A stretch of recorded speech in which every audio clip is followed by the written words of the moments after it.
Open heart surgery is a hard thing to practice in the real world, and airplane pilots cannot learn from their mistakes mid-air. These are some scenarios where virtual reality solves really hard problems, but the technology has limits.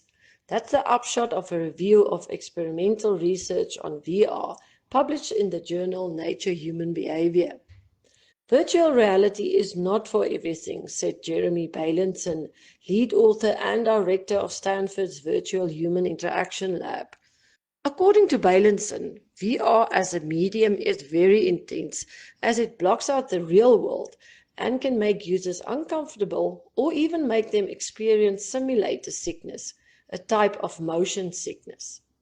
While companies like Meta and Apple have invested heavily in the tech, betting on wide consumer adoption, the review's findings show it's better used in short doses, minutes, not hours, and only for certain things.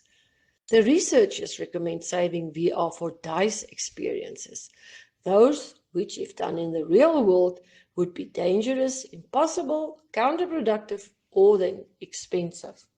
Some examples of what to do and not to do in VR from the paper's 5 core findings include to travel to awesome or personally challenging places.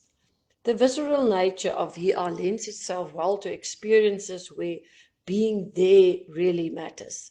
In fact, some psychologists are using VR in exposure therapy, allowing people to face something they fear while they are physically safe. One study found that people treated for fear of flying with VR had no return of their symptoms 3 years later. VR's value, however, fades if the environment is not dramatic. While there were hopes during the pandemic that people would turn to VR for more engaging meetings, that idea failed to catch on.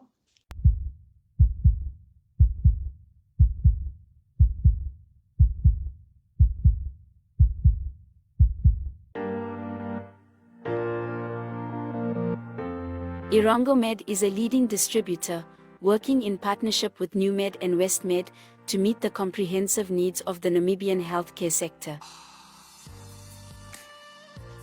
As a partner pursuing sustainable global healthcare, we offer industry-leading medical solutions through our key focus areas, which include pharmaceuticals, orthopedics,